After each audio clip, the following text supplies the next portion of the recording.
Ini partisi ini saya mute ya, mute all. Kemudian saya share lagi.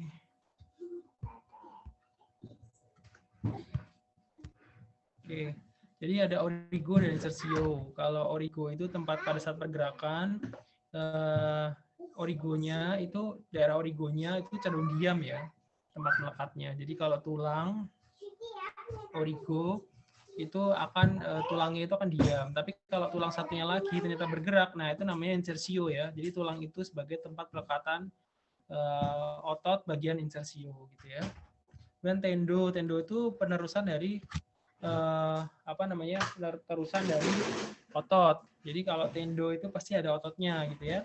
Ligamentum itu enggak, jaringan ikat aja, tidak ada ototnya gitu.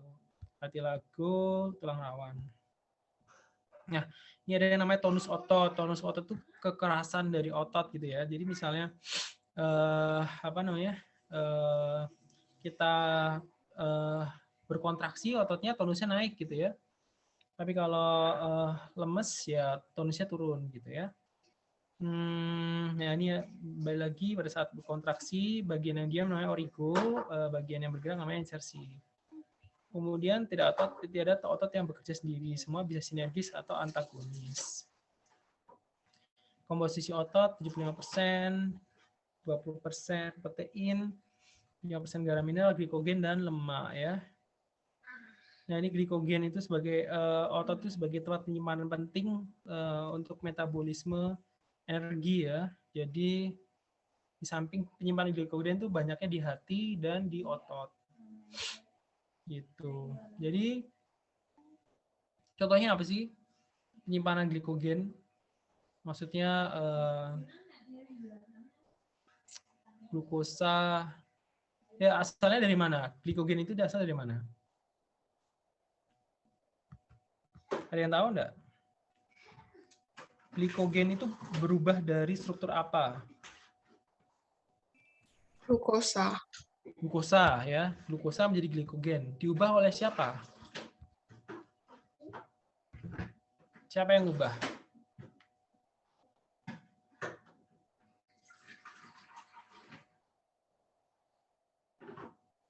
Yang membantu perubahannya siapa? Sel hati dan sel otot, Pak. Hormonnya yang mengubah. Ini saya ini aja intinya saya itu nggak pengen saklek bahas struktur otot ya, tapi saya pengen ngasih tahu kalian gimana ya, otot itu penting gitu loh. Jadi otot itu nggak cuma untuk pergerakan ya, bergerak kanan kiri, terus kemudian untuk melindungi struktur organ dalam, nggak cuma itu, tetapi juga sebagai berperan besar dalam metabolisme penyimpanan energi. Salah satunya dalam bentuk glikogen. Nah, glikogen itu tadi dari perubahan glukosa dibantu oleh hormon apa? Itu sering kalian dengar itu. Insulin ya, Pak. Insulin, Pak. Ya, benar. Benar ya. Insulin. Jadi insulin itu tuh berperan di segala macam penyimpanan energi ya. Jadi nggak sesederhana itu insulin. Rata-rata bilangnya penyimpanan glukosa atau gula darah menjadi glikogen dan lain-lain. Tapi sebenarnya nggak cuma itu. Jadi insulin itu berfungsi untuk penyimpanan glukosa ke glikogen, glukosa ke lemak ya. Itu juga berperan insulin itu. Makanya kalau ada gangguan metabolisme energi di otot, itu rata-rata akan terjadi gangguan metabolisme energi secara keseluruhan ya. Jadi kalian tahu kan contohnya apa berarti? Contohnya apa? Gangguan metabolisme insulin. DM, Pak. DM, benar. DM itu gangguannya apa berarti? Gimana? Tidak bisa memproduksi insulin. Enggak, salah. Ya itu tidak bisa memproduksi insulin itu kalau sudah komplikasi. Jadi beta pankreasnya rusak sebenarnya. Nah, ini miskonsepsi paling besar nih. Jadinya kalian tidak paham sebenarnya pentingnya DM diabetes itu dimulai dari otot loh sebenarnya. Dimulai dari otot. Jadi patofisiologinya.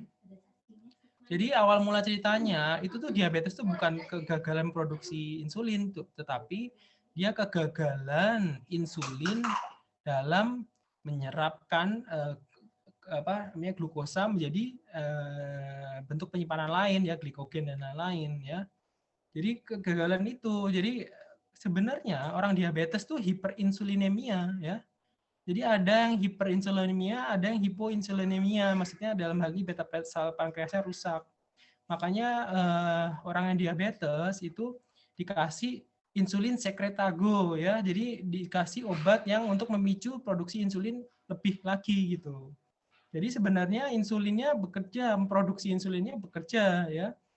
Malah dipacu untuk lebih banyak lagi ya. Tetapi yang nggak bekerja apa? Yang nggak bekerja itu respon terhadap insulinnya, respon tubuh terhadap insulinnya gitu ya. Jadi yang paling banyak adalah di otot ya. Otot udah tidak bisa menyerap glukosa lebih banyak lagi gitu. Itu namanya resistensi insulin gitu. Resistensi insulin. Jadi diabetes itu salah satu bentuk dari resistensi insulin. Udah nggak mempan lagi sama insulin. Kenapa nggak mempan? Ya karena udah kebanyakan makan tiap hari, makan gula dan lain-lain, minum manis dan lain-lain. Ya, tubuh kita tuh nggak tercipta buat seperti itu. Tubuh kita tuh tercipta untuk sejak dulu kala kita selalu berburu makanan ya, atau menanam padi atau apa gitu ya. Nah, nanti makannya setelah selesai aktivitas itu. Nah, yang terjadi yang kehidupan modern yang terjadi adalah kita duduk dan makanan ada di sekitar kita semua gitu ya. Tinggal lihat laptop, baca-baca gitu ya, buka sosial media dan makanan ada di kanan atau kiri atau tinggal panggil Gojek gitu kan. Nah, akibatnya apa? Jadi gangguan metabolisme di situ. Akibatnya badan udah bilang lah ini udah banyak banget yang masuk kok disuruh masuk lagi. Nah, itu namanya resistensi insulin di situ. Nah, kalau resistensi insulin itu terjadi pada orang yang nggak pernah olahraga kan, mesti nggak pernah ada aktivitas, bukan olahraga ya mestinya, aktivitas. Jadi nggak ada mobilisasi, malas jalan kaki, malas ngepel nyapu gitu misalnya ya, malas beres-beres gitu ya. Nah itu maksudnya dalam hal ini bergerak ya, bukan spesifik beres-beres atau gimana ya. Kalau nggak beres-beres tapi olahraga ya nggak masalah. Di situ akan terjadi gangguan metabolisme ototnya ya. Jadi kalau orang diabetes olahraga itu dia ini nanti akan membantu pemulihan resistensi insulin. Akibatnya apa? Jadi bisa aja dosisnya berkurang ya. Dosis obatnya nanti berkurang nanti dia karena insulinnya semakin sensitif gitu. Ini ceritanya banyak banget itu, tapi yang jelas saya ingin menggarisbawahi bahwa otot itu berperan besar pada metabolisme ya. Nanti juga ada dari konsep kayak gini, di Indonesia itu negara berkembang ya. Negara berkembang apa negara maju di Indonesia? Berkembang, Bang, Pak.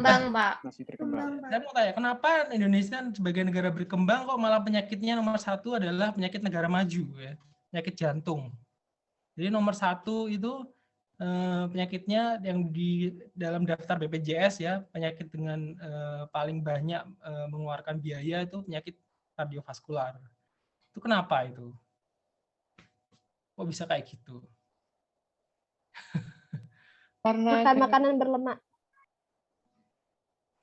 Ya, jadi ini namanya fenomena konsep di mana sekarang itu semua negara berkembang itu semua beralih kebiasaan dalam hal ini kebiasaan kesehatan ya. Jadi dari mulai di kampung ya, orang kampung biasa bercocok tanam, nggak pernah ada TV, nggak ada laptop gitu ya. Terus tiba-tiba berubah jadi orang modern yang kerjanya kantoran ya, sampai di kantor jam 7 pagi, duduk manis, istirahat jam 12 sampai 1, lanjut lagi kerja sampai jam 4 gitu ya. Habis itu di rumah capek, tiduran terus. Jadi nggak ada olahraganya sehariannya itu. Itu namanya pergeseran kebiasaan ya, behavior ya. attitude-nya, kebiasaannya. Akibatnya apa? Itu namanya perubahan gaya hidup modern ya. Perubahan gaya hidup modern yang kurang baik, dan akhirnya pergeseran itu rata-rata jadi sekarang negara berkembang yang menjadi negara maju itu pasti akan terkena metabolic syndrome ya, jadi terjadi gangguan metabolisme penyimpanan energi.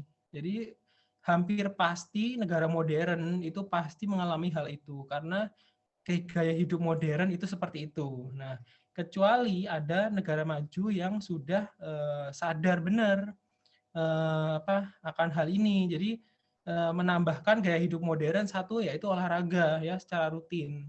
Jadi nggak cuman hidup di laptop aja dan lain-lain, tapi ada jogging, ada dan lain-lain jogging. Misalnya ke kampus naik sepeda gitu ya, bike to work gitu, sepeda ke kantor, terus habis itu naik angkutan umum. Ya, tapi kan masalahnya gaya hidup seperti itu tidak bisa diterapkan di Indonesia. Dan yang paling berhasil itu di Skandinavia ya, di negara-negara di Skandinavia kayak Finlandia, Islandia ya, itu atau di Eropa ya, itu sekarang di Eropa itu justru malah ya penyakit jantungnya menurun, mengalami penurunan. Penyakit jantungnya sekarang menurun. Jadi penyakit infeksi menurun, penyakit jantung menurun. Gitu. Nah, di Indonesia mengalami double masalah ya. Penyakit infeksi masih banyak, penyakit kardiovaskular atau penyakit metabolisme juga semakin meningkat gitu. Jadi kondisinya di Indonesia itu seperti itu. Nah, otot di sini itu berperan besar dalam hal itu ya. Jadi faktor itu. Udah itu saya mau beri gambaran aja tentang otot. Jadi otot itu penting ya. Nah, ini struktur mikroskopis otot. Ini ada miofilament tebal, miofilament tebal, ini warna ungu, terus miofilament tipis. Nanti miofilament tipis ini ada kail-kailnya ini, 1, 2, 3, 4, 5. Nah, di bawahnya juga ada. Nanti kalau kontraksi, kailnya tuh mengait di yang tebal, terus mendorong ke arah depan ya, set gitu. Jadi dia nanti menjadi dari kayak gini jadi kayak gini ya. Kailnya nanti jadi ke sebelah sini ujungnya. Itu. Ini sebenarnya cara dulu ke fisiologi, tapi kalau kalian paham konsep seperti ini, kalian paham konsep utilisasi energi dari otot, itu maksudnya saya sih. Ini nanti ke depannya soalnya banyak lah penelitian ke sana kalau menurut saya sih sebenarnya. Gitu. Ini ada sarkoplasmik retikulum ya, sarkoplasmik atau sarkolema ya. Nah, ini tuh isinya ya, mineral-mineral ya kayak kalsium dan lain-lain yang dibutuhkan oleh kontraksi otot. Nah, kalau ada gangguan di sini, akibatnya apa? Kram. Itu ya, nggak bisa kontraksi dengan baik. Nah, ini otot saya akan bahas satu persatu ya. Otot rangka, otot polos, sama otot jantung ya.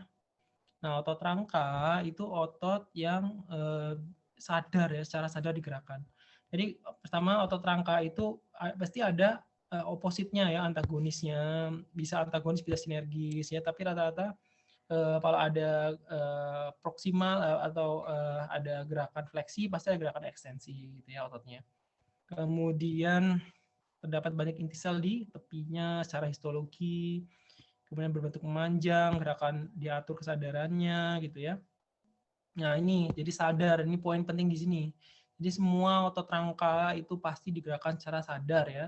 Tidak ada yang tidak sadar. Ada yang campuran, contohnya di mana campuran? Ada yang tahu nggak? Jantung, Pak. Jantung, kamu bisa ngatur salah. Enggak, jantung. Bisa diatur nggak untuk jantungmu? Kamu gugup deg-degan gitu ya, ketemu pacar gitu.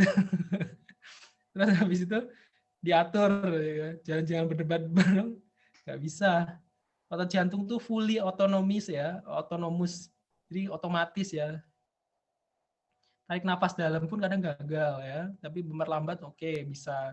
Cuman biasanya itu memperlambat gara-gara kita mengalukan rangsangan ke medula oblongata yang mengatur jantung secara ini, secara menyeluruh. Contohnya yang kombinasi itu otot ini dada ya, musculus intercostal ya, otot-otot rangka. Gitu ya, otot-otot pernafasan itu dia kalau kalian nggak mikir ya dia nafas sendiri ya. Jadi dia diatur oleh medula oblongata gitu. Tetapi kalian kapanpun bisa menghentikan nafas itu, otot rangka itu ya kan. Kalian bisa berhenti nafas kapanpun yang kalian suka. Cuma nanti ujung-ujungnya kan nanti medula oblongata akan memicu refleks itu apa namanya harus nafas gitu ya, medula oblongata. Itu contohnya yang campuran ya. Itu terus tapi secara umum pasti bisa diatur secara sadar ya. Kemudian bergerak secara aktif. Jadi otot itu pasti bergerak ya, enggak mungkin diem, pasti itu. Cuman dalam hal ini intensitasnya berbeda. Misal kalian duduk, itu otot pasti kontraksi gitu kan. Terus habis itu kalian kedip-kedip mata juga sama, otot kontraksi. Kalian nulis, ngetik gitu semua kontraksi. Pasti ada kontraksi otot yang kecil-kecil kayak gitu ya. Jadi kalau nggak ada kontraksi otot pasti kalian akan jatuh ya, nggak akan bisa ada sikap duduk atau sikap berdiri gitu nggak ada. Ya sikap tubuh jadi ya untuk mulai sikap tubuh. Nah ini yang otot polos yang tidak sadar ya. Ini bentuknya protoplasma licin yang punya garis-garis melintang. Nah ini autonomic neurons ya. Jadi dia bergerak berdasarkan otomatisasi ya. Biasanya oleh saraf simpatis dan parasimpatis. Nanti kita bahas di sistem saraf. Nah ini contohnya di usus ya. Di sini ada gaster. Gaster itu lambung ya. Gastritis itu inflamasi lambung ya. Gaster. Nah usus sama usus begitu masuk kalian telan makanan itu dicerna oleh usus secara otomatis ya, nggak kalian pikirin. Kandung kemih juga sama. Kalian mau pipis juga otomatis ya, otomatis pipis. Maksudnya otomatis ingin pipis gitu ya. Tapi kalian bisa menahannya dengan ada otot rangka di situ namanya sphincter uretra ya. Sphincter uretra itu menahan pipis. Itu kalian bisa kontrol gitu ya. Tetapi kandung kemihnya enggak bisa. Kandung kemihnya enggak bisa. Jadi kalian pasti pengen pipis ujung-ujungnya ya. Ujung-ujungnya pipis gitu. Nah, ini kemudian pembuluh darah juga sama ya. Pembuluh darah misalnya orang hipertensi itu tonus ototnya terjadi gangguan di situ. Tonus ototnya ada gangguan. Di samping itu ya hipertensi itu kompleks ya, complicated ya. Gak cuman masalah tonus otot ya, gak cuman masalah pembuluh darahnya itu gangguan vasodilatasinya ya, nggak bisa mengembang ya, nggak bisa relaksasi. Tapi ada faktor kayak adrenalin dan lain-lain itu jadi complicated. Ya contohnya hipertensi itu. Jadi ada gangguan vasodilatasi. Jadi nggak bisa merelaksasi di arterinya, jadi tekanannya tinggi ya. Di samping itu juga ada misalnya ya kasus misalnya tangan kalian dipotong gitu ya, kecelakaan gitu, kepotong tangannya, nanti akan ada refleks vasokonstriksi ya, refleks pembuluh darah itu menutup, mengecil gitu ya. Nah refleks itu membantu untuk mengurangi perdarahan ya. Contoh lain pembuluh darah tapi nggak bisa kalian atur kan itu. Nah contoh lain itu kalau kita operasi kadang ada perdarahan yang masif ya, perdarahan masif itu kadang kita semprot dengan adrenalin ya, cuman kadang-kadang kurang efektif karena adrenalinnya biasanya kemungkinan besar akan tercampur oleh darah ya yang mancret-mancret biasanya kalau kena arteri. Otot-otot pembuluh darah itu biasanya ada di arteri ya, itu paling tebal otot-ototnya. Kalau di vena itu cuma ada di otot besar, vena yang besar, yang vena yang kecil biasanya nggak ada ototnya ya, otot polos dari pembuluh darah.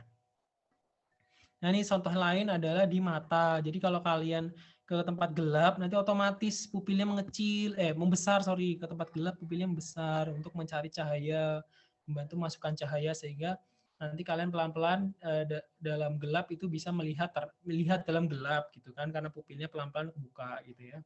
Nah, kalau kalian keluar nanti pupilnya mengecil gitu. Nggak bisa kalian atur brightness-nya, kalian lihat gitu misalnya di udara luar, di lingkungan kalian main di taman gitu ya. Wah nih saya pengen agak terang dikit brightness-nya gitu ya. Pupilnya saya besarin lagi kan nggak bisa ya kayak gitu ya.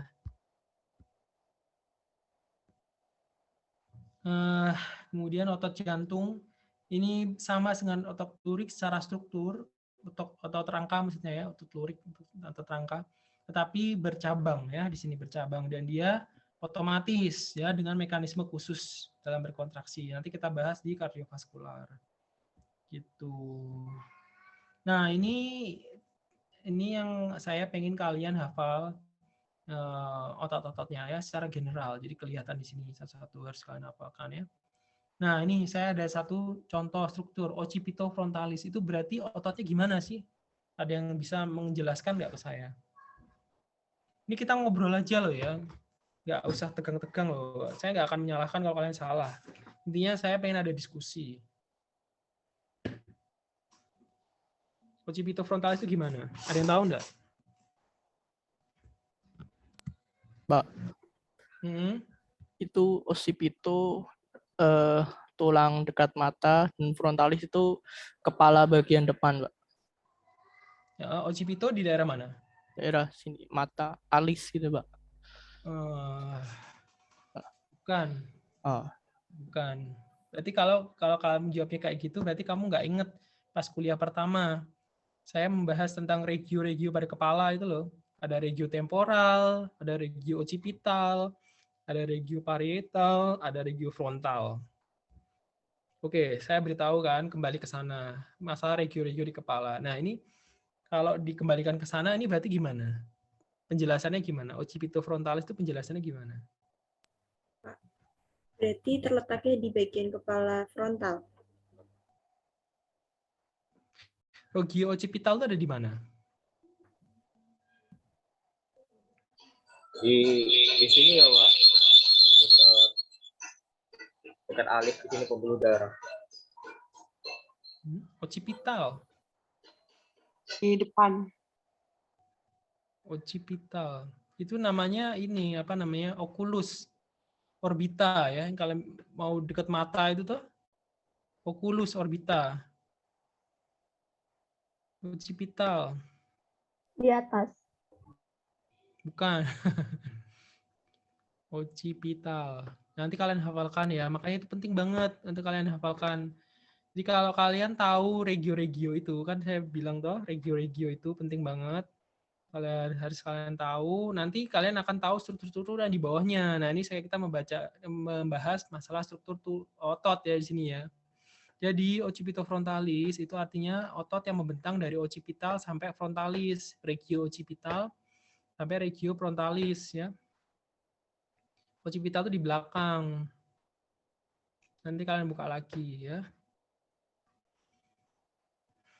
Nah, itu penting parietal mana? Nanti ada temporoparietal. Otot temporoparietal itu ada. Ada juga seperti itu ya. Jadi kayak gitu supaya kalian paham. Oh, kalau kalian tahu namanya artinya apa, kalian tahu oh ini dari sini ke sini. Oh iya ngerti gitu. Walaupun kalian nggak lihat strukturnya secara umum ya. Nah, ini frontal belly itu maksudnya ini struktur yang kelihatan di depannya gitu ya. Jadi ini occipito frontalis itu ada dua parts, itu frontal atau bagian depan dan bagian belakang occipital ya. Nah, itu terekstensi di tengah-tengah itu ada namanya tendo. Tendonya tapi khusus ya, tendo tipis. Namanya aponeurosis ya. Nah, gitu. Nanti gambarnya lebih jelas lagi. Nah, ini juga sama, sternocleidomastoid. Jadi dia membentang dari sternum. Ini sternum kalian mungkin masih ingat ya, manubrium sterni tempat kita CPR kan daerah sini ya. CPR daerah sini sternum, jadi corpus sterni di tengah-tengah sini, ini proses sipoideus. Nah, ini ada insersio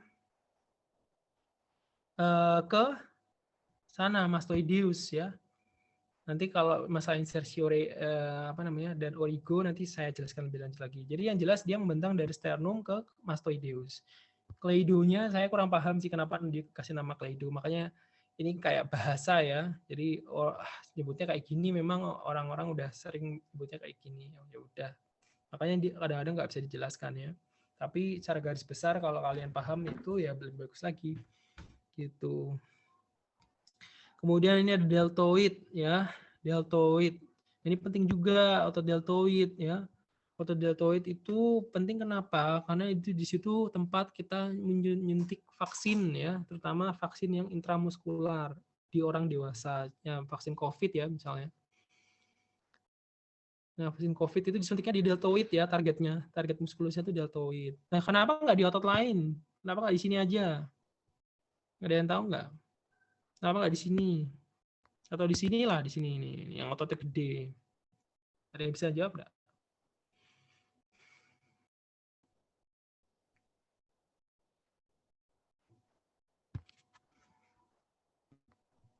Coba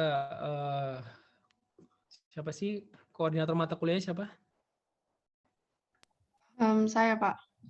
Ya, coba jawab. Perkiraan. Kenapa nggak di ini aja sih? Kan sama-sama di otot ya nyuntiknya ya. Mungkin karena di deltoid itu tuh bisa gimana ya, Pak? Mungkin di deltoid itu tuh tempatnya tuh bisa langsung menyebar ke seluruh tubuh gitu sih, Pak. Iya nggak sih, Pak? Nggak tahu deh, Pak. Ya ini makanya ini pentingnya diskusi. Jadi kalian kuliah itu fungsinya itu mengubah perspektif ya. Jadi kalau kalian kuliah misalnya ikut kuliah saya ini sekarang, tapi perspektif kalian nggak berubah ya percuma, nggak usah ikut kuliah aja ya. Jadi makanya tapi perspektif itu perlu didiskusikan ya, karena kalau tidak ada kesalahan bakal tidak ada pelajaran. Kalau kalian benar terus nggak akan ada, ya buat apa saya kuliah gitu ya. Jadi belajar itu pasti belajar dari sebuah pelajaran ya. Pelajaran itu biasanya dari kesalahan dan ada yang benar, ada yang salah gitu ya. Nah, kalau nggak cuman benar tok, yang nggak ada yang salahnya, bukan pelajaran ya namanya ya. Ya, jadi perspektif ya, itu namanya perspektif dari kalian belum belajar anatomi. Nah, kalau saya ajarkan ya. Jadi perspektif saya itu seperti ini supaya kalian menyamakan ya dengan saya, supaya ada perubahan perspektif. Nanti perubahan perspektif kadang-kadang susah, makanya ada diskusi ya, itu penting ya. Nah, deltoid itu tidak sepenting dengan otot lain. Misalnya kalian suntik di sini ya, sama-sama ototnya. Apa namanya? Kalau kalian suntik di situ, kan biasanya kalau disuntik kadang kemeng ya. Apalagi kalau misalnya suntikannya Moderna nih, yang benar-benar Moderna atau Pfizer yang biasanya kalau disuntik langsung menggigil gitu ya. Efek sampingnya habis vaksinasi, atau biasanya daerah sebelah situ inflamasi gitu ya, membengkakan gitu akibat disuntik vaksin gitu. Karena efeknya emang hebat. Nah, itu akan terjadi gangguan aktivitas sehari-hari yang signifikan ya kalau di sini, karena kalian fleksikan otot kalian ini kan makanya kalian nanti paham ini namanya bicep brachii ya, suntik di bicep brachii. Ini bicep brachii itu fungsinya untuk fleksi lengan bawah ya, lengan bawah jadi menekuk lengan, tangan itu ditekuk, itu bicep brachii ya. Itu kalian pakai buat hampir seluruh kegiatan kalian ya, ngangkat HP, apa minum, makan ya. Kalau tiba-tiba di sana ada gangguan, disuntik misalnya bengkak, ya kalian nanti susah makan, susah minum, nggak bisa ngerjain PR, nggak bisa ngerjain tugas ya. Akan terjadi gangguan kualitas hidup. Makanya kita pilih deltoid. Deltoid itu fungsinya buat apa? Nah, kalau kalian tahu fungsinya otot ya, di situ pentingnya ya. Kalian tahu fungsinya otot, kalian jadi tahu wah suntikan yang mana yang paling berefek yang nggak terlalu signifikan gitu ya. Ya ini deltoid itu cuman posisi ke atas ya, lengan dikeataskan gitu ya. Itu kan jarang sekali kalian pakai ya kayak seperti itu. Jadi kualitas hidupnya kalau tidak misal terjadi komplikasi tidak akan menurun secara signifikan. Kalian masih bisa makan, masih bisa minum, cuman nggak bisa ngangkat lengan sampai ke atas gitu. Itu alasannya ya kenapa deltoid. Itu alasannya kalian penting untuk memahami ini gitu ya. Itu. Nah, ini pectoralis mayor. Pentingnya apa sih pectoralis mayor? yang laki-laki ya. Banyakan cewek soalnya ini partisipannya. Siapa ya? Muhammad Firza. Muhammad Firza, pectoralis mayor buat apa? Halo, Muhammad Firza. Iya, halo Pak. Pectoralis major buat apa? Itu yang di bagian depan dada ya, Pak? Itu fungsinya latihan push up, Pak. Oke, ya bisa, ya. Ya sebenarnya otot itu sinergis ya rata-rata ya. Jadi nggak cuman yang bergerak nanti nggak berkontraksi nggak cuman pectoralis major aja. Nah ini maksudnya ini otot yang membesar waktu kalian olahraga seperti itu misalnya ya. Jadi kalau misalnya nge-gym gitu ya, kalian ingin membesarkan otot dada yang cowok-cowok gitu kan, yang ingin membesarkan otot dada biar kayak Deddy Corbuzier misalnya kayak gitu. Nah itu pectoralis major target kalian ya. Kalau kalian paham itu kan enak ya. Pectoralis major targetnya. Nah, pectoralis major fungsinya buat apa? Nah, itu kan. Nanti kalau kalian tahu fungsinya apa, gerakan khususnya apa buat pectoralis major, ya olahraganya itu nanti ya, buat membesarkan pectoralis major, kayak gitu ya. Nanti ada pectoralis minor juga ya. Nih pectoralis minor, kalau ada mayor biasanya ada minornya di sini. Itu ya. Satu lagi bicep, brachii penting juga. Nanti belakangnya ada tricep ya. Kenapa namanya tricep? Kenapa namanya bicep? Bicep itu ada dua. Karena dia ada dua part ya.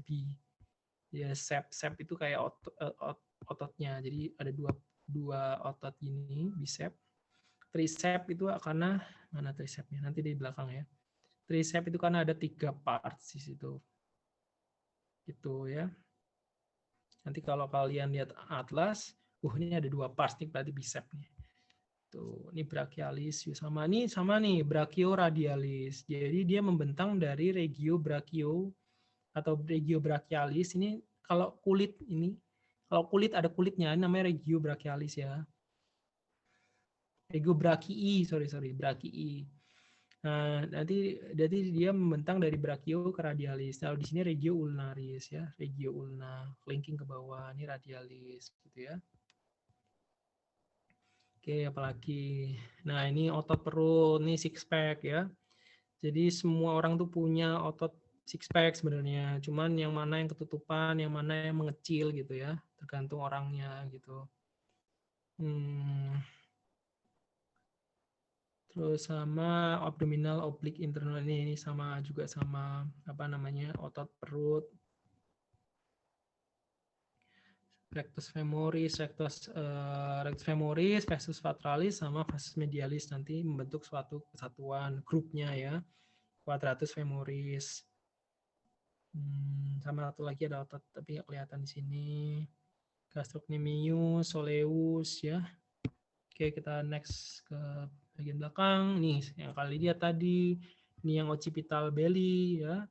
Occipital di sini daerah regio occipitalis. Oke, jadi membentang dari occipito ke frontal ya. Nanti, ini epicranial aponeurosis atau ada lain yang bilang aponeurosis galeal ya. Ada aponeurosis nanti kalian temukan di tempat-tempat lain ya. Jadi dia tendon yang melebar istilahnya kayak gitu. Ini deltoid sekalian lagi, latissimus dorsi. Nah ini ada namanya extensor. Berarti gerakannya apa? Kalau namanya extensor kayak gini, berarti gerakannya memanjang. Memanjang, Pak. Memanjang. Enggak, kita ngomong bahasa Latin, berarti bahasa Latinnya dari fleksi dan ekstensi. Kalau ekstensi itu berarti Meluruskan. benar ya, meluruskan. Jadi dia yang namanya extensor itu pasti fungsinya untuk meluruskan ya. Jadi nanti kalian lihat amati ya. Flexor ini berarti untuk fleksi gitu ya.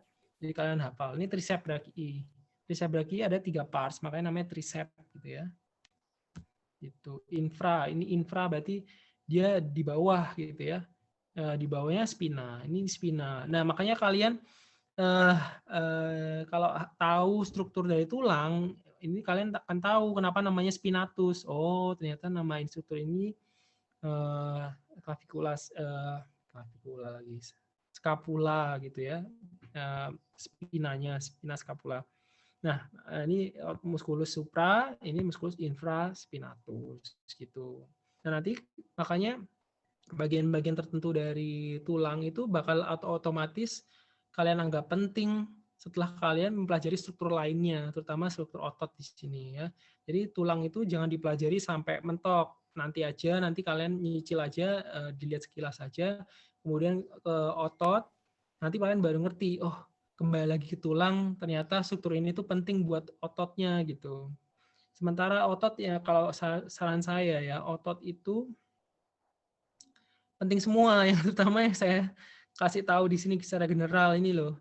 Itu penting semua ya. Jadi saya otot itu mendingan kalian hafalkan aja. Nanti soalnya ada struktur-struktur yang keluar dari situ, masuk lewat situ gitu ya. Itu akan kalian terbantu sekali kalau kalian tahu ototnya ya. Untuk struktur berikutnya. Mana lagi? Oke, eksternal oblik ya. Oke. Nah, ini gluteus ya. Kita bahas ke gluteus. Gluteus itu ini maximus ya. Gluteus itu otot pantat ya, otot pantat. Jadi kalau dari perspektif luar kita ngelihat pantat ya, yaitu gluteus ya. Soalnya gede banget ini. Gede nutupin kayak gini. Gluteus maximus ya. Gluteus maximus. Jadi gluteus ada 3. Maximus, medius, sama minimus, otot pantat gitu ya. Nah, otot pantat itu jadi ada 2 tempat suntikan sebenarnya. Suntikan di deltoid sama suntikan di gluteus gitu ya. Gluteus soalnya besar sekali. Tapi kadang-kadang kan ada yang kecil ya. Deltoid orang juga ada yang kecil. Kadang karena saking kurusnya gitu ya. Jadi deltoidnya mana ini? Kok kayaknya nggak ada ini. Kayaknya habis tulang kulit ya. Kadang-kadang ada kayak gitu. Pantat orang juga sama ya. Jadi ada yang gluteusnya kecil ya. Nah, apa namanya?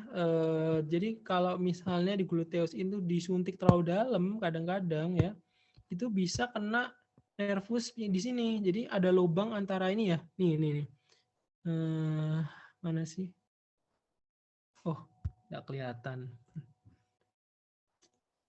Ini jadi ada namanya musculus piriformis di sini. Nah, ya, makanya kok saya harus ngapalin otot-otot ya. Nah, ternyata musculus piriformis ini adalah tempat dilewatinnya nervus ischiadicus ya.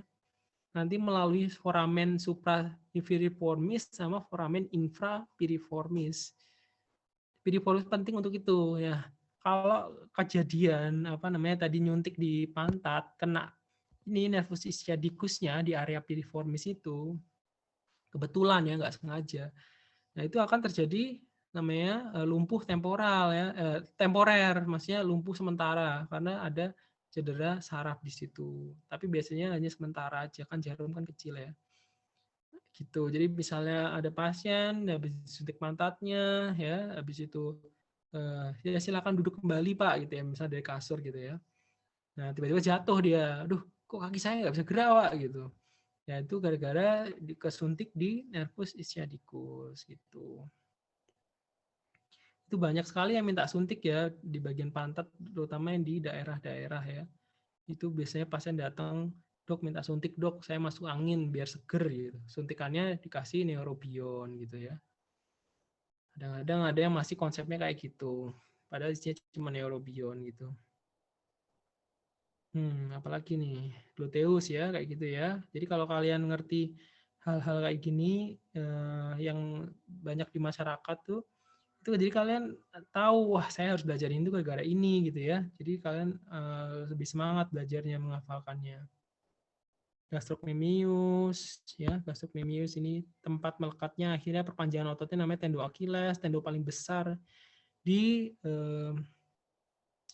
tubuh manusia ya, ini biasa dipakai buat silat ya. Kalau orang silat itu kan pakai yang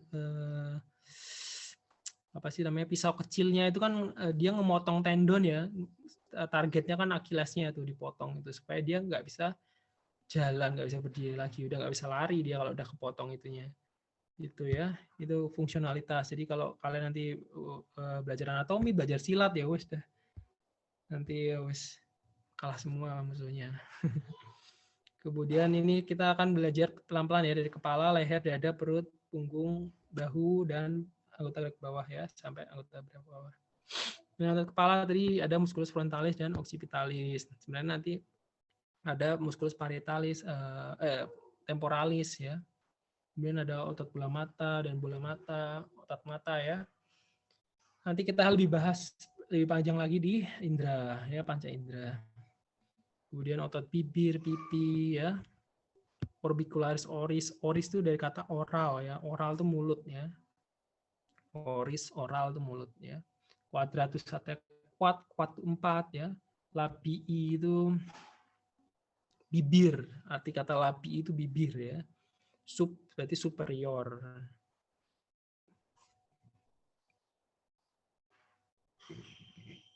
Buccinator, zygomatikus ya. Kemudian ini otot pengunyah, ini otot masseter temporalis ya.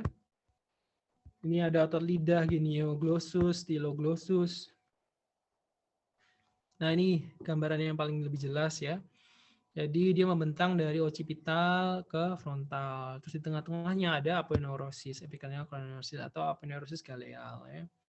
Nah, ini otot temporal, dia akan membantu otot masseter untuk mengunyah ya di sini ya. Jadi ini tuh kekuatannya besar sekali loh, dua otot ini. Jadi kita bisa menggigit sampai putus ya, bisa jari apa otot apa makanan gitu ya. Kekuatannya besar ya. Buccinator, pipi, ini pipi ini ya. Ada lesung pipi ya di sini. Lesung pipi. Orbicularis oris. Nah, ini yang ada otot yang bunder-bunder kayak gini ya. Ini kalau kontraksi apa yang terjadi ya dia? Ada yang tahu enggak? Kalau kontraksi otot bunder kayak gini itu apa yang terjadi?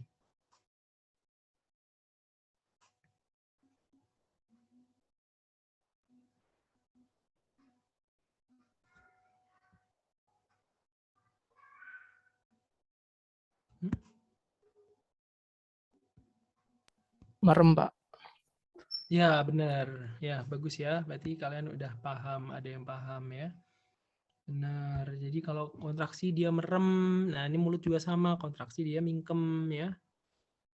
Gitu. Nah, nanti kalau membuka apa namanya? Kelopak mata itu ada otot lain namanya levator palpebra ya, beda lagi. Nanti kita bahas di indera, panca indera lebih banyak lagi masalah itu. Tapi kita di sini lihat secara umum aja general ya. Jadi nanti kalian ketemu banyak ini penting-penting nanti ada di mata, di mulut, ada di anus, ada di uretra ya. Di ototnya buder-buder kayak gini itu. Kalau kontraksi ya dia untuk menutup ya. Kalau relaksasi dia artinya membuka gitu ya. Ini sternocleidomastoid ya, sternocleidomastoid. Jadi dia dari sternum ke mastoid ini, proses mastoideus di belakang telinga. Kalau kalian pegang di belakang telinga, urutkan sampai jari tonjolan ke bawah, itu kalian menyentuh sternocleidomastoideus. Itu penting, sternocleidomastoideus nanti dialiri karena dia melindungi sternocleidomastoideus, dia melindungi arteri besar ya. Jadi kalau digorok itu sebenarnya goroknya itu di bawah sternocleido, itu udah pasti arterinya kena itu, gitu ya.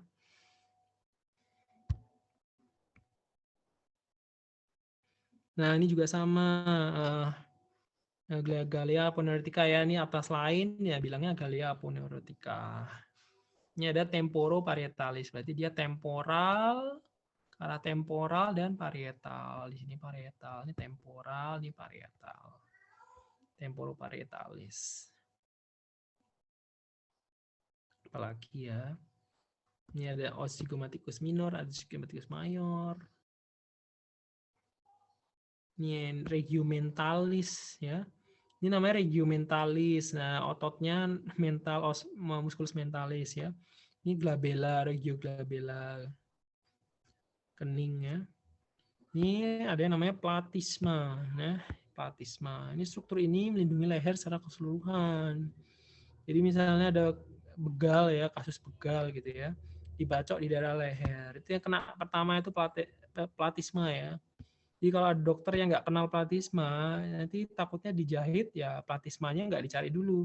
Harusnya platismanya dijahit dulu, baru kulitnya gitu ya. Jadi platisma itu juga penting untuk struktur otot struktur leher ya. Oke, udah semuanya. Nah, ini tabel ini apa namanya itu pasti ada ya, enggak sih, enggak semuanya ya, tapi sobota ada. Ini jadi menjelaskan insersi ya, origo asal itu origo ya. Jadi daerah asal itu pasti daerah diam tulangnya, daerah insersi itu tulangnya pasti bergerak ya. Jadi kalau dalam kasus ini sternocleidomastoideus, proses mastoideusnya geraknya kemana? Ada yang tahu enggak?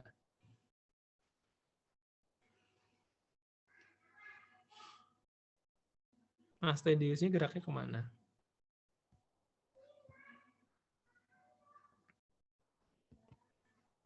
Ya ke kanan kiri ya, kanan kiri soalnya ini buat memalingkan kanan dan ke kiri. Gitu ya. Trapezius juga sama ya. Nah, ini kita lanjut ke osioid. Nah, ini ada di leher, namanya tulang, namanya hyoid bone ya. Osioid. Kalau kalian nggak belajar otot, itu kalian nggak tahu. Begitu lihat atlas, terus tulang leher, kalian lihat ini tulang kecil buat apa ini saya tak hafalin gitu. Nanti kalian nggak tahu buat apa dihafalin. Nah, begitu kalian lihat otot, kalian tahu ini tuh tempat pelekatan otot banyak banget ya.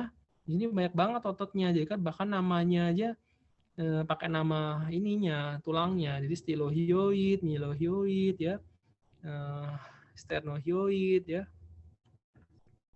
Jadi gitu. Jadi belajar anatomi itu nggak bisa satu persatu 100% hafal. Jadi dibaca sekilas aja, nanti dilanjutin yang lain gitu ya.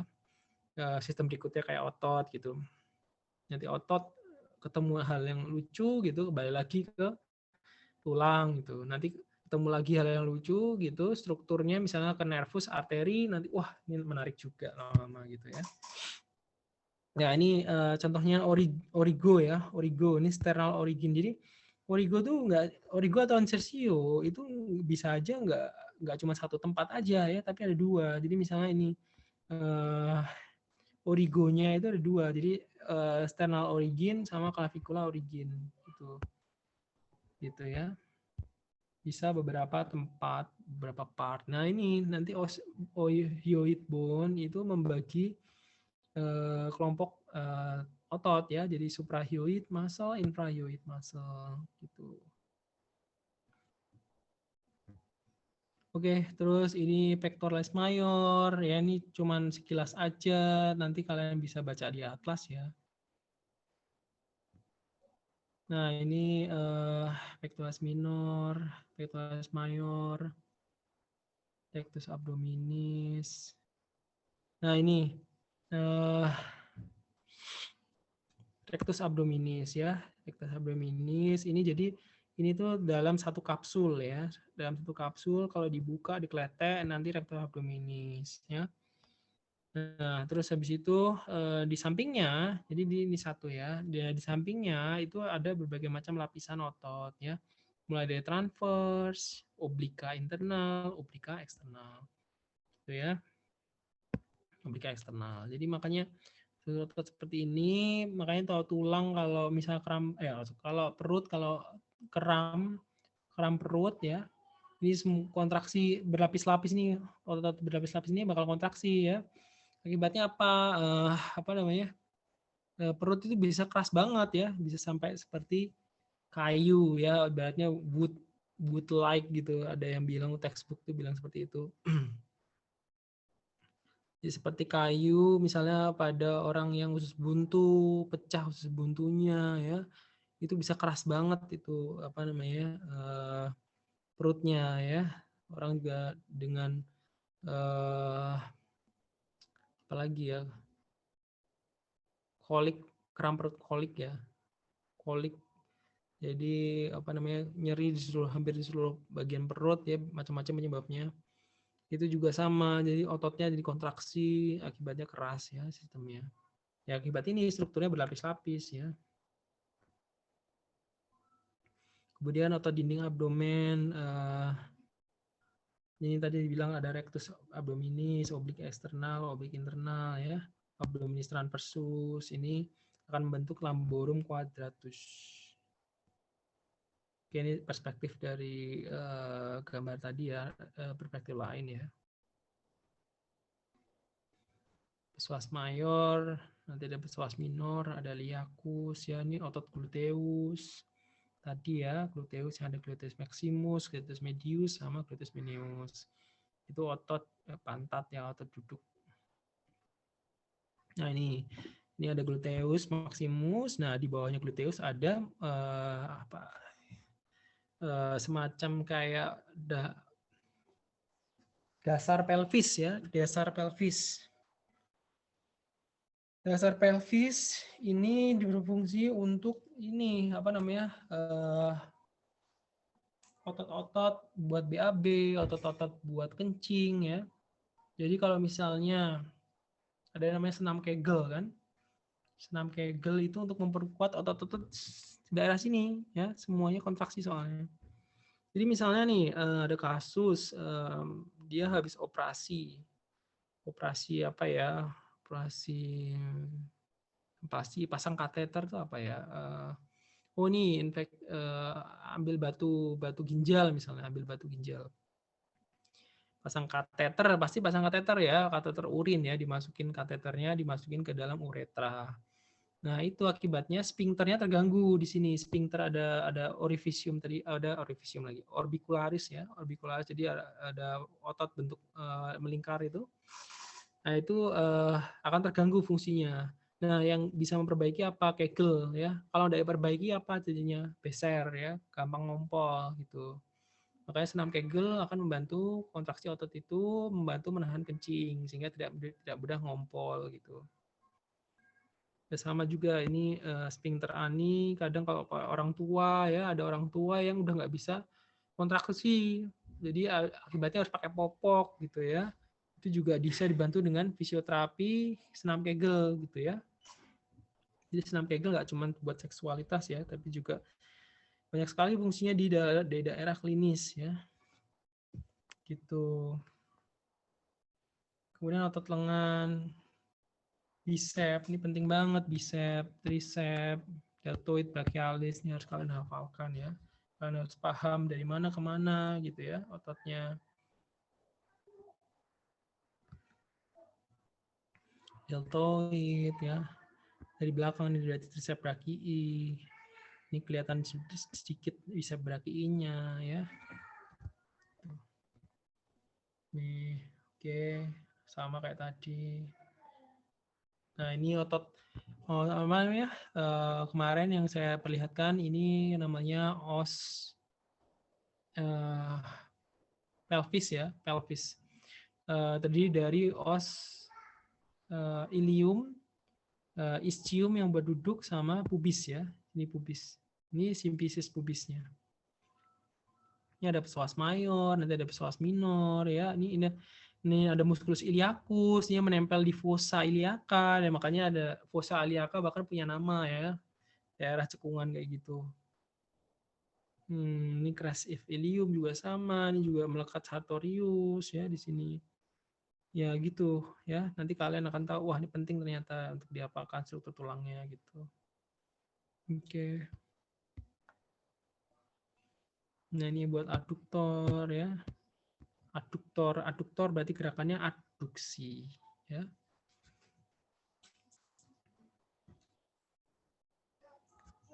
Oke. Lanjut. Ini juga sama kayak tadi. Nah, ini extensor, saya bilang tadi ya, extensor berarti ekstensi gerakannya, flexor berarti gerakannya fleksi. Ini flexor digitorum ya. Digitorum itu nama lain dari digital. Digital itu nama lain dari falang ya. Di falang digital, digitorum.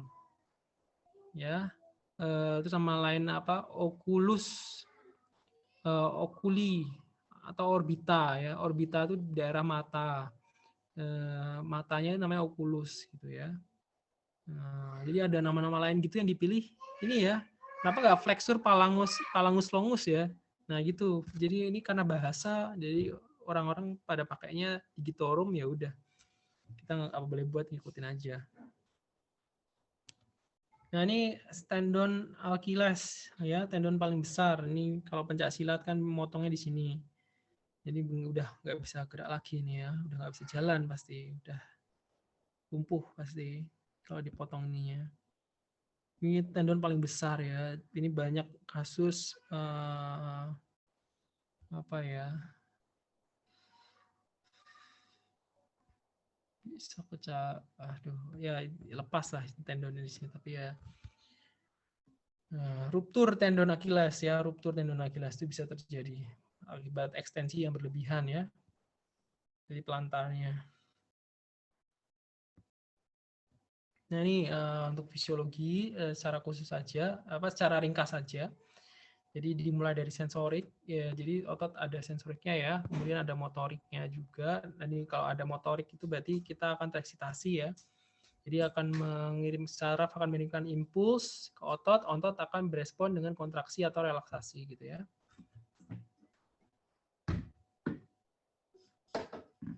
Nah ini contohnya sarafnya, tadi saraf, terus nanti mengeluarkan, ini namanya vesicle ya. Oh ya. Nih.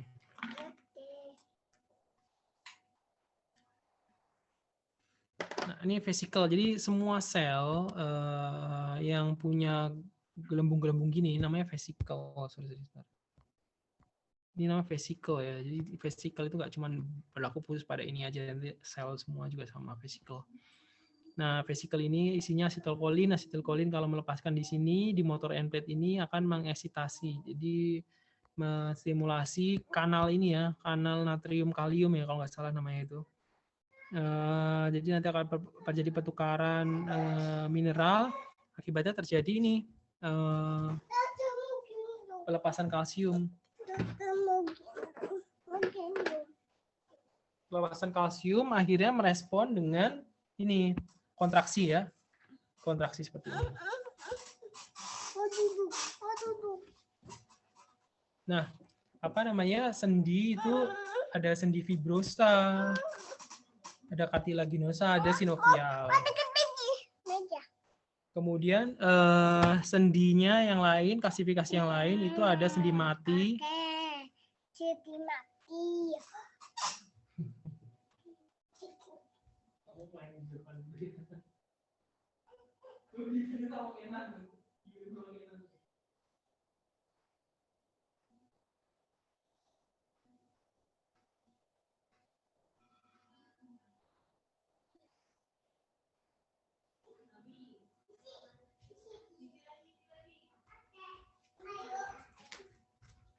Ini sendinya, jadi ada sendi mati ya, contohnya sutura. Sutura kan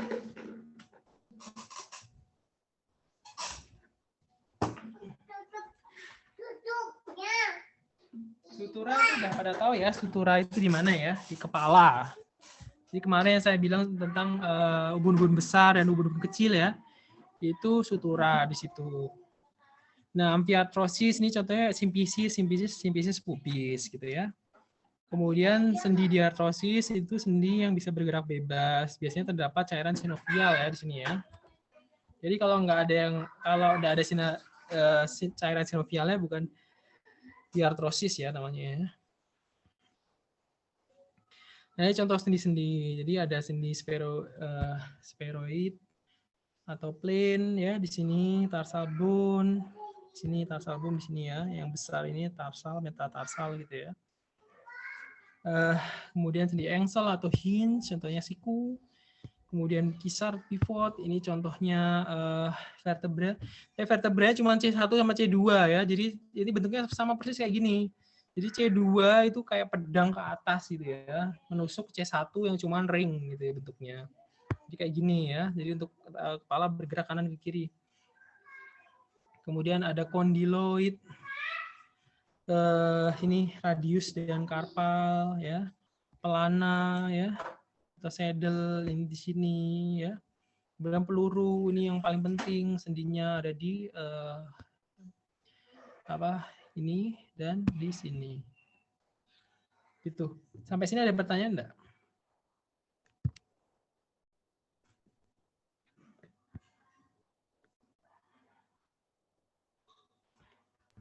Pak, izin bertanya.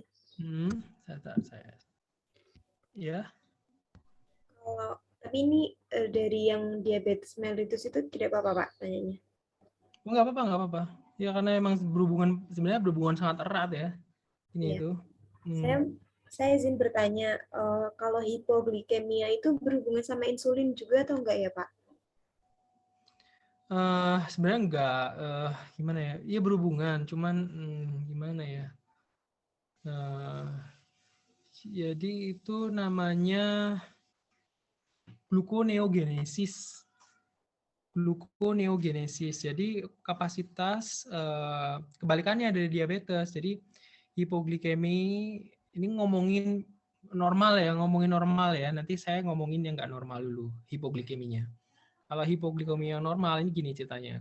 Terjadi gangguan gluconeogenesis. Gluconeogenesis itu intinya terjadi pembentukan dari non-glukosa menjadi glukosa. Contohnya non-glukosa itu contohnya glikogen.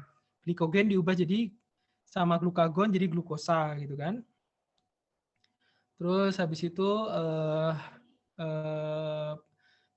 adipolisis ya, dari lemak dipecah menjadi intinya glukosa ya. Nanti asam lemak dan lain-lain, metabolisme akhirnya menjadi intinya jadi produksi energi ya, intinya seperti itu. Terus apa lagi? Protein juga dipecah gitu ya, nanti intinya berbuat produksi energi. Jadi kemampuan mengubah dari cadangan energi ke energi itu nanti jadinya hipoglikemi ya, kayak gitu. Paling sering sih ini sih glikogen ke glukosa. Paling sering terjadi gangguan kapabilitasnya berbeda, gangguan kapabilitas itulah. Jadi ini yang normal ya. Gangguan kapabilitas itu nggak ada yang tahu. Sepengetahuan saya sih mungkin berbeda-beda tiap orang. Mungkin gara-gara misalnya nih ya, pagi-pagi nggak sarapan, terus olahraga ya, tadi hipoglikemi, mual muntah, keringat dingin dan lain-lain ya. Terus yang kedua sekarang hipoglikemi yang patologi ya, maksudnya nggak normal. Contohnya pada orang diabetes dengan yang mengkonsumsi obat-obat diabetes yang berlebihan ya, misalnya salah resep obat gitu. Biasanya kan seringnya salah resep obat, salah minum obat. Itu akibatnya terjadi penurunan glukosa yang secara berlebihan. Itu hipoglikemi yang lain, yang abnormal seperti itu. Itu ya. Oke, ada yang lain? Saya mau bertanya, Pak. Nggak kelihatan nih, siapa yang mau bertanya tadi? Saya, Pak. Oke, Rani. Oke, silakan. Tadi kan kalau disuntik kayak vaksin itu di deltoid ya, Pak? Terus ada juga yang disuntik di gluceus itu. Berarti suntikan yang deltoid itu cuma suntikan yang berefek samping, sedangkan yang di gluceus itu yang nggak berefek samping ya, Pak? Gimana? Yang deltoid nggak ada efek samping? Yang berefek samping itu yang deltoid, berarti yang gluceus itu cuma suntikan yang tidak berefek samping gitu, Pak? Oh, enggak.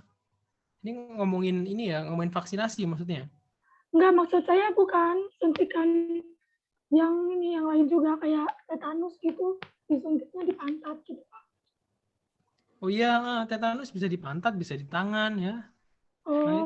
Nah, dok, gimana ya?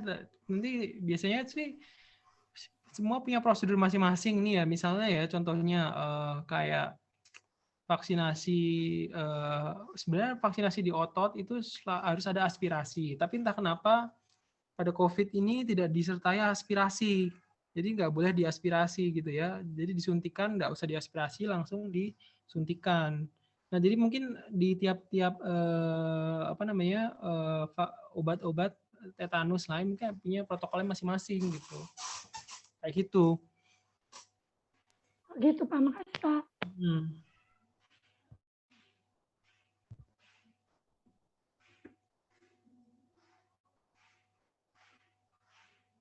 Oke, ini ada yang bertanya, kenapa disuntik rabies di pantat?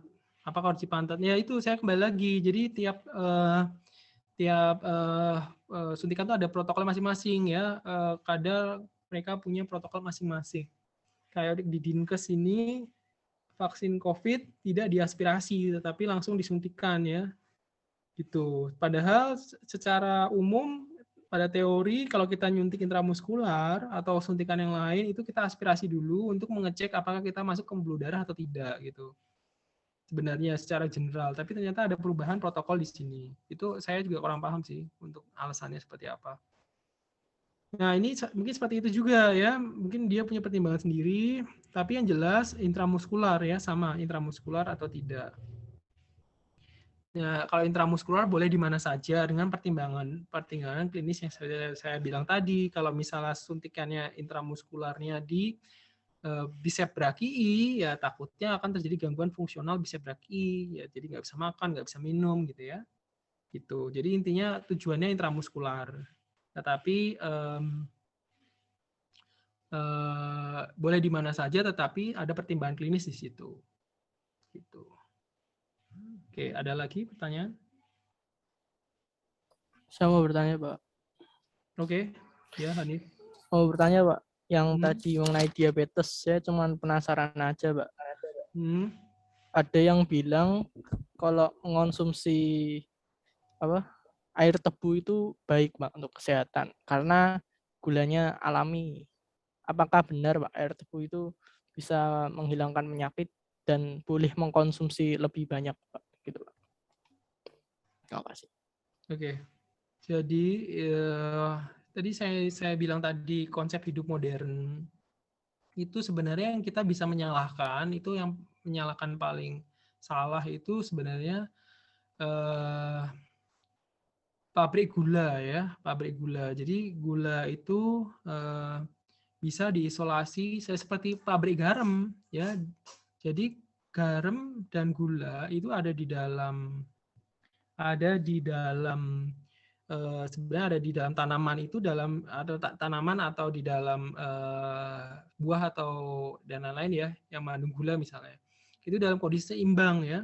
Dalam kondisi seimbang yang tidak terlalu terkonsentrasi tinggi. Tapi apa yang terjadi di dunia modern sekarang ya, gula dikonsentrasikan menjadi serbuk ya, yang serbuk dan kita pakai serbuk itu sehari-hari dan kita tidak lepas dari penggunaan gula itu. Itulah yang paling mengganggu metabolisme energi ya, paling mengganggu. Jadi sering terjadi surplus di situ akibat konsumsi gula terutama. Nah kalau tebu itu ya sama sebenarnya karena gula itu asalnya dari tebu kan. Cuman masalahnya biasanya nggak akan sebanyak kalau kalian mengkonsumsi serbuk ya. Dalam bentuk serbuk itu kan kalian bisa berapa sendok gitu.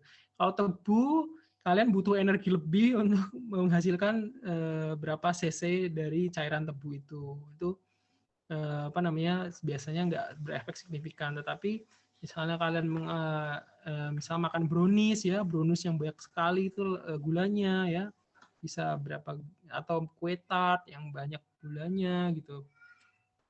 Atau tiap hari minumnya air es teh manis yang misalnya es teh pucuk gitu, tapi di belakangnya ada kalorinya aja. Jadi harusnya kan minum kan harusnya nggak ada kalorinya ya, karena kalau ada kalorinya akibatnya adalah usus nggak mencerna, tetapi glukosa masuk di situ. Jadi akan berlebihan pasti surplusnya. Ya itu jadi jawabannya akibat ini ya, kebanyakan konsentrat di sini, disalahkannya di situ konsentrat. Jadi kalau yang non konsentrat biasanya efeknya nggak terlalu signifikan. Gitu. Misalnya kalian banyak mengkonsumsi buah-buahan manis ya, itu nggak signifikan. Dibandingkan kalian tiap hari minum Coca-Cola misalnya. Nah, itu lebih signifikan efeknya. Ini ada pertanyaan lain, saya sering olahraga, terkadang terkena kram otot. Teman-teman diajukan diurut, kadang malah tambah sakit, penanganan kram otot. Nah, kalau penanganan kram otot itu dikembalikan lagi ya ke otot apa. Tapi yang jelas di sana kita bantu sirkulasinya, rata-rata seperti itu. Penyebabnya apa juga kram otot. Diurut itu ya monggo silahkan, enggak masalah. Tapi prosedur urut kan beda-beda ya tiap orang ya, subjektif ya urutnya ya. Tapi yang jelas pedomannya itu sirkulasinya dilancarkan di sana, mikrosirkulasinya. Harus ada rehidrasi, itu penting. Jadi istirahat dulu, rehidrasi. Terus dipijat di daerah sebelah situ ada sirkulasinya baik dan terjadi relaksasi. Kayak gitu sih, intinya seperti itu. Tadi kan saya sudah menjelaskan anatomi secara mikroskopis ya. Di situ ada sarkolema, ada mikrosirkulasi di situ. Nah, itu yang dilancarkan gitu. Kram otot kadang-kadang akibat dari itu. Oke, ada pertanyaan lain? Ya Pak, izin bertanya. Kalau lesung pipi itu ada kaitannya sama otot pipi nggak ya Pak? Ya, ada kaitannya. Kecacatan otot atau gimana Pak? Ya itu ya genetik ya, genetik. Intinya genetik aja. Jadi ibaratnya ada yang bilang kalau yang tadi bilang deltoidnya ada yang kecil, ada yang besar gitu, ada yang gampang disuntik, ada yang sulit untuk disuntik kayak gitu. Contohnya itu genetik semua ya. Oke, ada pertanyaan lain enggak? Terima kasih Pak. Saya Pak mau bertanya. Robi ya. Saya penasaran aja sih Pak. Itu di perut itu di samping kanan kiri kan ada ini Pak, kayak sensitif gitu kan, kalau dipencet kayak kita bakal geli gitu Pak. Oh ya. Nah itu kontraksi apa Pak yang terjadi Pak? Kenapa bisa terjadi?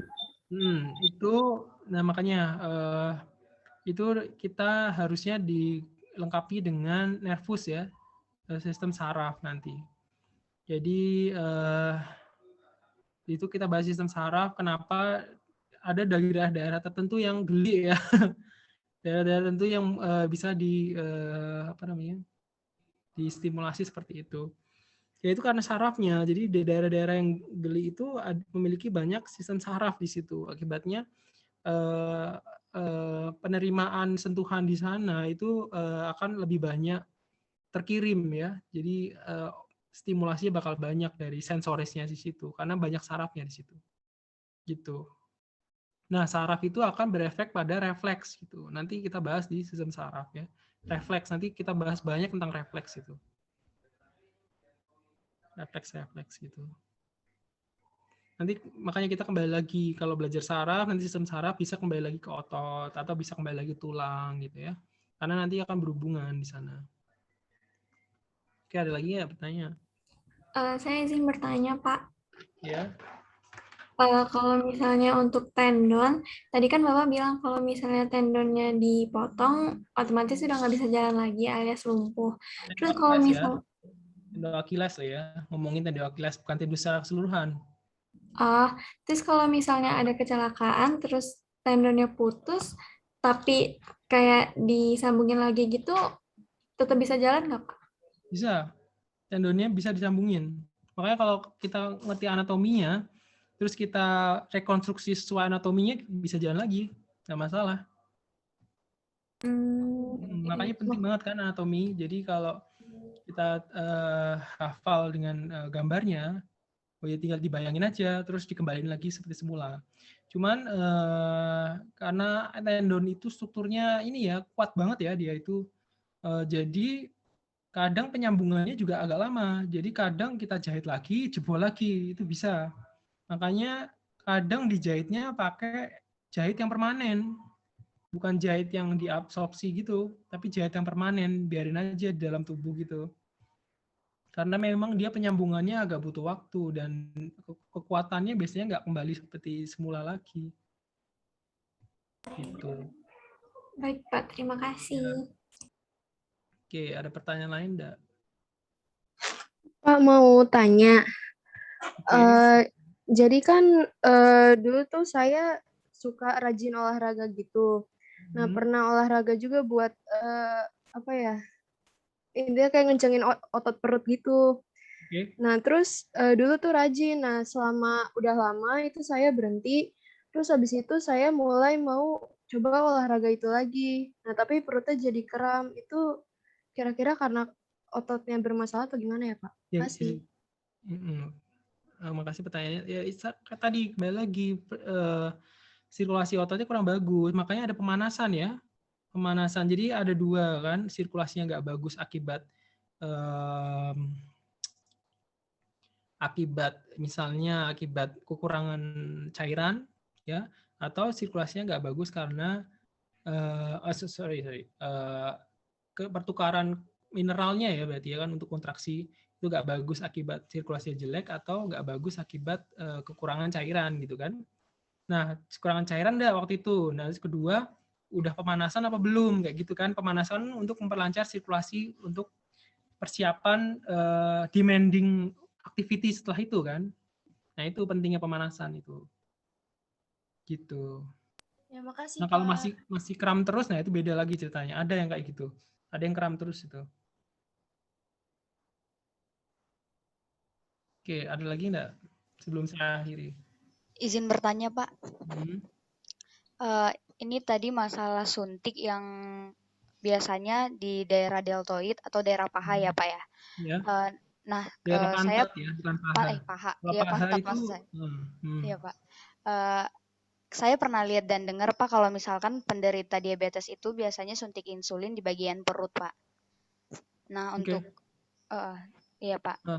Saya ingin bertanya, Pak, kalau untuk suntik insulin di daerah perut itu, apa ada otot yang bekerja juga nggak sih, Pak, di situ? Jadi kita kalau ngomongin suntik itu harus ngomongin tujuan suntikannya. Jadi tujuan suntikannya ada intravena, ada intramuskular, ada intrakutan gitu ya, ada intramuskular. Nah, kalau untuk yang diabetes itu tujuannya adalah subkutan, Tujuannya adalah subkutan. Jadi subkutanius. Jadi di bawah kulit. Tujuannya suntikannya di bawah kulit. Rata-rata penderita diabetes itu perutnya nggak six pack pasti. Ya, jadi rata-rata perutnya obesitas sentral dan bisa dicubit gitu ya, ada cubitannya, ada gede gitu, dan bisa disuntikan dengan mudah di daerah situ. Jadi makanya tujuannya paling mudah di perut suntikannya. Jadi nggak ada otot, tujuannya nggak ke otot sih. Kalau di situ six pack ya berarti kita ngomongin diabetes tipe 1 ya. Kalau diabetes tipe 1 di luar negeri itu bisa sampai 70 tahun ya, bisa sampai seumur hidup, dia bisa hidup dengan sehat ya. Karena dia beli insulin dengan rutin dan bisa menjaga diri dengan rutin, ya, edukasinya baik. Dia bisa bertahan sampai tua. Nah, itu ya bisa di tempat lain asal dia tahu kalau itu subkutan ya, tujuannya subkutan gitu, nggak cuma di perut aja. Gitu. Terima kasih, Pak. Nah, kalau kita tahu anatominya, ya, jadi kita bisa nyuntik subkutan itu di mana aja selain di perut, gitu ya. Gitu. Ada lagi? Bapak izin bertanya. Kenapa kalau misalnya tangan nih Pak yang dipotong, tangan dipotong, itu kenapa masih bisa hidup Pak? Padahal kan di sini ada nadi Pak. Kalau misalnya dipotong kan otomatis nadinya juga kepotong. Kenapa itu masih bisa hidup Pak? Masih bisa. Tadi mekanisme refleks ya. Begitu kepotong, pertama arterinya bakal nutup ya, vasokonstriksi, refleks ya, untuk memulai perdarahan. Dan yang penting itu perdarahannya tidak banyak, ya itu pasti masih bisa hidup gitu. Jadi sirkulasinya masih bagus untuk seluruh tubuh, kecuali ada perdarahan yang masif gitu ya, terjadi shock. Kalau terjadi shock, yang terjadi itu apa, aliran darah ke otak tuh menurun, aliran darah ke otak tidak ada. Kalau aliran darah di otak tidak ada, otak itu nggak punya supply energi, itu cuman kurang dari 1 menit aja udah meninggal biasanya rata-rata ya. Rata-rata koma mesti ya, indus koma jadinya seperti itu. Ya, jadi intinya sirkulasi, poinnya di sirkulasi. Kalau kepotong sirkulasi tetap bagus ya nggak masalah. Makanya diikat aja kan habis kepotong gitu. Makasih Pak. Oke, ada lagi?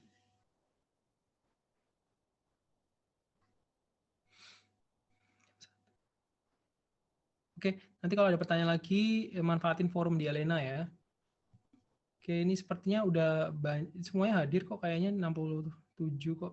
Ya, akhiri aja. Oke, nanti tinggal validasi ya. Oke, terima kasih atas partisipasinya adik-adik semua pada siang hari ini. Mohon maaf bila ada kesalahan. Wabillahi taufiq wal hidayah. Wassalamualaikum warahmatullahi wabarakatuh. Waalaikumsalam. Waalaikumsalam warahmatullahi wabarakatuh.